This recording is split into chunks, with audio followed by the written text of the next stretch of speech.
My name is Parveen Rani and I am from London. I am an educationist by profession and a social activist by heart. Any woman who understands the problems of running a home will be nearer to understanding the problems of running a country, as rightly said by Margaret Thatcher. As this pandemic has put limelight upon the women leaders that reacted well against the virus and kept the deaths really low. Women make up less than 7% of world leaders globally. But if anyone could be said to be having a good pandemic, it has disproportionately been some of these female leaders. From Taiwan to Germany, New Zealand to Iceland, the responses of countries with women at the helm have been generally seen as the most effective, keeping deaths down and the spread of the infection under control. Even well-developed countries like USA and Italy have the highest cases in the world, even after having such brilliant technologies.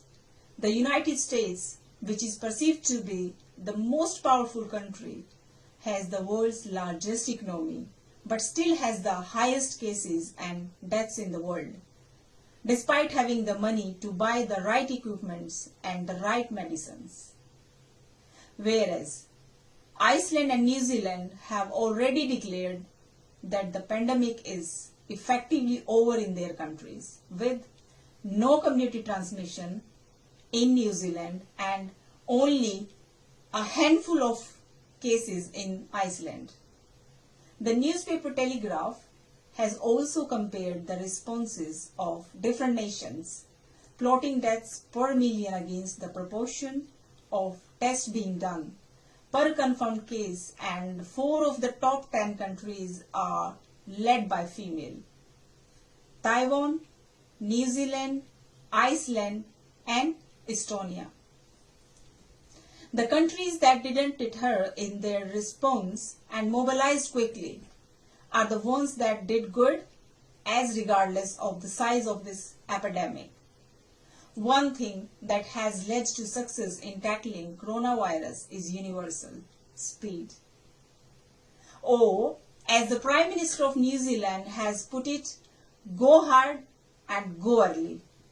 The women-led countries that did exceptionally well in controlling the virus also gave daily updates and did transparent decision making so that the people trust the government more and follow the instructions given by the government. As making the people believe in you is very important mission if you are a leader, because if the people don't trust you, then they won't listen to you. And if the people didn't listen to the leaders in this pandemic, then the country is bound to have a miserable time. In this lockdown period, we have come to learn a lot of new things, be it about ourselves or the country itself. And one of the thing out of the many is that a country should be self-reliant for their own survival, but not many countries can survive by themselves if they are isolated and their supplies are cut off from the other countries. That is because they are dependent on other countries too much and don't themselves have sufficient resources to survive alone. Did you know? Before this coronavirus, China was supplying USA 97% of their pharmaceuticals, and their even military equipments were supplied by China. Even a superpower like USA was dependent on another country.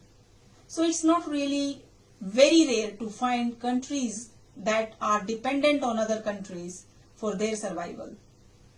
3 things a country should always be in control of for their survival: food, medicine, and defense. These are the main things that a country should always have to keep their citizens from panicking. These things helps a country in a pandemic because a country will have to loosen up its borders to trade the supplies, which will be the same as increasing the chance of coronavirus entering the country and the spreading it throughout. Right now, I know we are all scared, but we all need to acknowledge the fact that the world has gone through tougher time before, such as slavery, world wars, and diseases such as Zika, SARS, Ebola, and many more life-threatening diseases and situations. But each time we all came out stronger and with more unity, because the new generation learns from the past mistakes and figures how to make things better. What the world also has to understand is that we might have to live with this virus for a long time, till the vaccines are available, and we will have to learn to cope up with the restrictions that comes with this virus. But even though there isn't any cure yet, people are still getting well. It's because of their immunity system, and thanks to the hardworking doctors who are risking their own lives to save others. We all need to make sure that we are staying healthy by exercising and eating healthy food, as keeping good health is vital for us to get through this pandemic. And I hope everyone follow the restrictions put on by the government so there aren't any more casualties. Let's all pray that we get out of this outbreak soon. And with this, I wish for everyone's safety and good health. Thank you, everyone.